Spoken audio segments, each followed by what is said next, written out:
The Xbox Scorpio. What is it? Well, it's been touted as a mid-cycle refresh of a current gen console, but things have changed from how they used to be. Consoles used to release, stay around for say 5 to 10 years depending on exactly what console it was, and then be replaced by an entirely new model. Let's use the original Xbox as an example. It released in 2001, and then its successor, the Xbox 360, released in 2005. Nice and simple.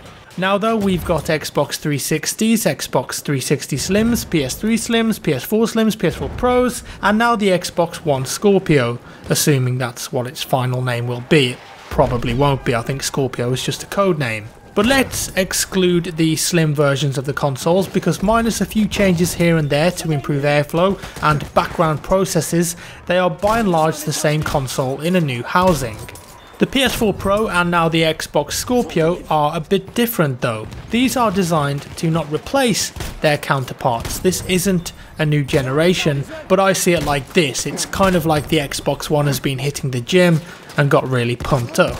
The same games work on the PS4 Pro as they do on the standard PS4, and the same is the case for the Scorpio. If you buy FIFA 17 for the Xbox, it won't matter which console you get it on, it's going to work on either. So the question is, why get a Scorpio? What's the consumer selling point here? What does it give you over the standard Xbox One? Well, that's a good question, and honestly, I'm not convinced that it will give much benefit to the majority of people.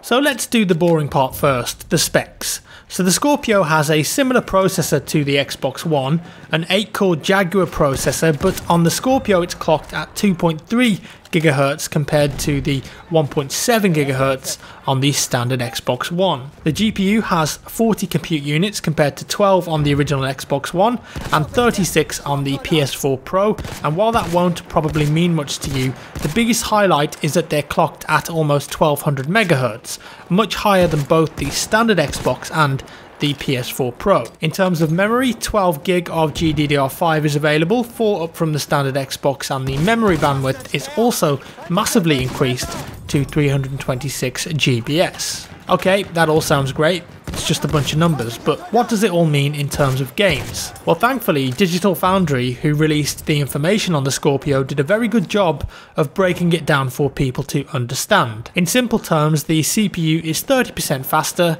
and the GPU 4.6 times faster than the standard Xbox One, and there's much more memory available there for games. At least 8GB for the Scorpio compared to only 5 for the standard Xbox One. Remember when the rumoured specs released a while ago and we were all wondering if it would actually be as powerful as that? Well, turns out it is, and it's also got an Ultra HD Blu-ray player just for the kicks as well, much like we saw on the Xbox One S. So then, back to the point at hand, which is exactly that. What's the point? Well, with the extra grunt of this machine and some fantastic pieces of engineering, which we'll get into soon, Digital Foundry were able to witness a stress test using the Forza 6 game engine running on the Scorpio at the same settings as Xbox One with the maximum cars on track, and they had it running at a native 4K resolution at 60 FPS without dipping. That's 3840 by 2160 at 60 frames per second, and for a console, that's pretty bonkers if you ask me. A few points here though. Firstly, it's an Xbox One game, so the visuals are no better, it's simply running at a higher resolution. And secondly, as Digital Foundry pointed out, it's one of the best optimized games for the Xbox. It's an exclusive game that was designed with the Xbox One solely in mind, so it's bound to run well. Other games and other engines may not have the same efficiency. But what's more mad though is that in the demo it was achieving all this under a 70% GPU usage. Overall it's incredibly impressive, but we need to see other games actually running to give some proper opinions.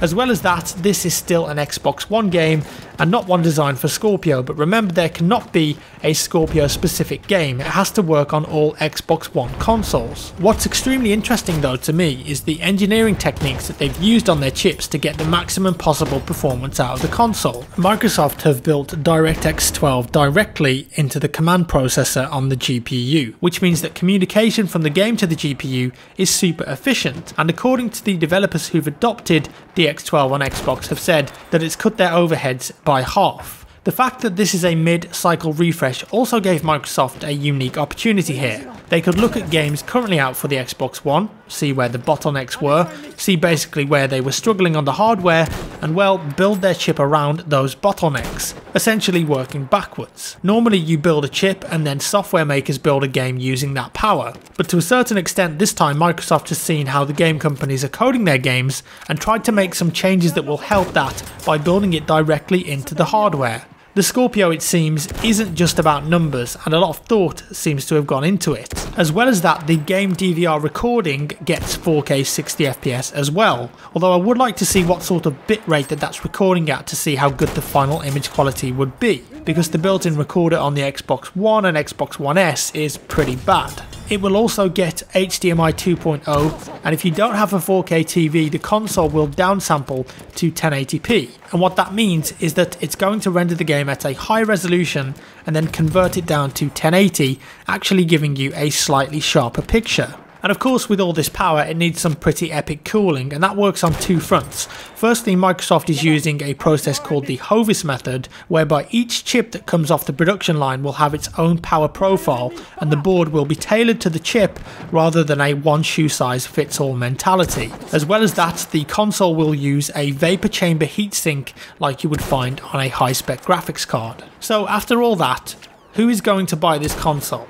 Well, first off, if you want to get the most out of it, I would say that you definitely need to pick up a 4K TV, and they aren't cheap. Not everyone has the money to buy a 4K TV, and on top of that, the Scorpio itself is rumoured to be costing around $500.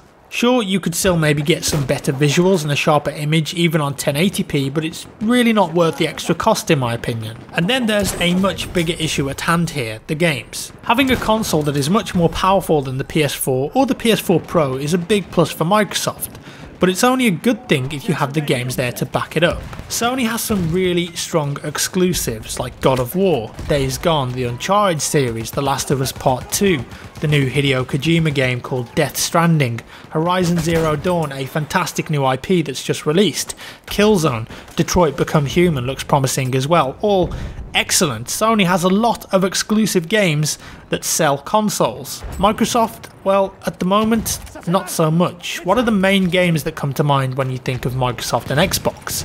Gears of War, Forza, Halo? Sure, there will always be a new Forza game and the new Gears released recently, and there will definitely be another one, but it's not really moving forward or exciting. Gears is the same now as it was 5 or 6 years ago. It's great to have a super powerful console, but unless you've got great games, then the general consumer will just keep doing what they're already doing, buying a PS4.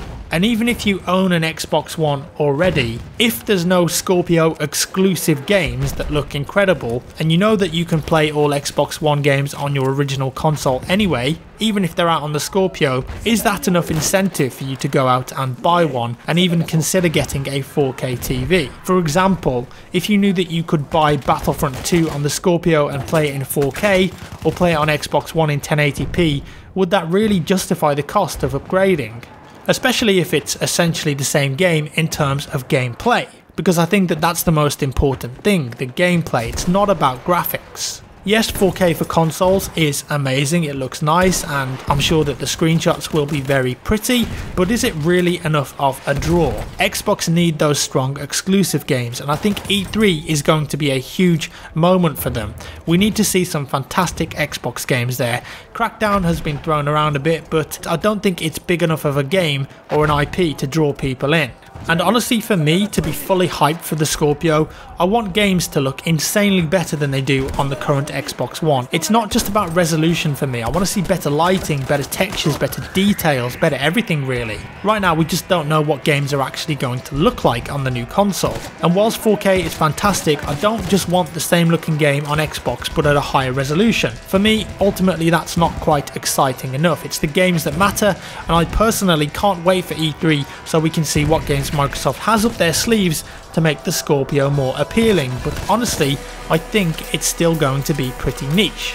And that's all for today guys. I'd love to know your thoughts down in the comments below. If you currently own an Xbox One or a PS4, would you consider buying an Xbox One Scorpio if you get the same games but just at a higher resolution and better graphics? Let me know your thoughts down below. Thanks as always for watching guys. If you enjoyed the video, give me a thumbs up, subscribe for more, and I'll see you in the next one.